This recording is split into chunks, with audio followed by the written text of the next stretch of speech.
And I just want to say a convention is imminent. It's happening. In your lifetime, we're going to have a convention in this country under Article 5 of the Constitution.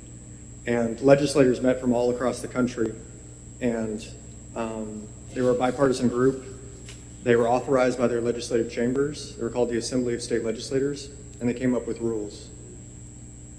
These rules are not binding, but they were proposed by a bipartisan group of legislators. They were negotiated in earnest from the people that were attending.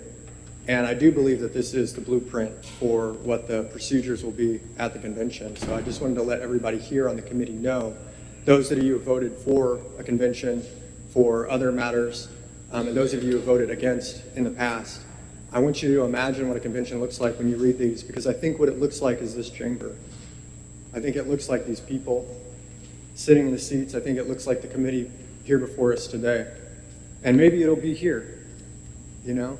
But imagine what would happen if regular people or legislators, state legislators from across the country got together to talk about seriously, in earnest, and how can we propose amendments to the Constitution to the rest of the states so that they can have a chance and a choice to say whether or not they want that amendment added. So I would encourage you all to think very seriously about the prospect of Article 5. It's in the Constitution, it's there since the beginning.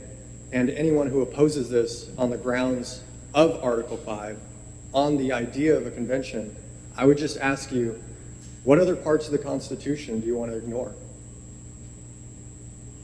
Do you want to ignore the First Amendment? Do you want to ignore the Second Amendment or any of the other Bill of Rights? Because the way we got those, like the gentleman mentioned earlier, is by using the convention and applying the pressure to Congress, getting them to propose it, and then ratifying them through the states. So this is a state-driven process. You're the legislators that get to decide whether or not this happens.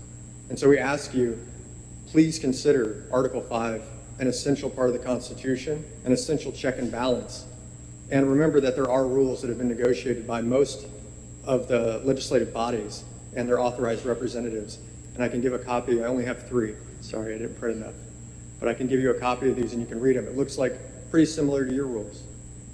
So thank you for your time.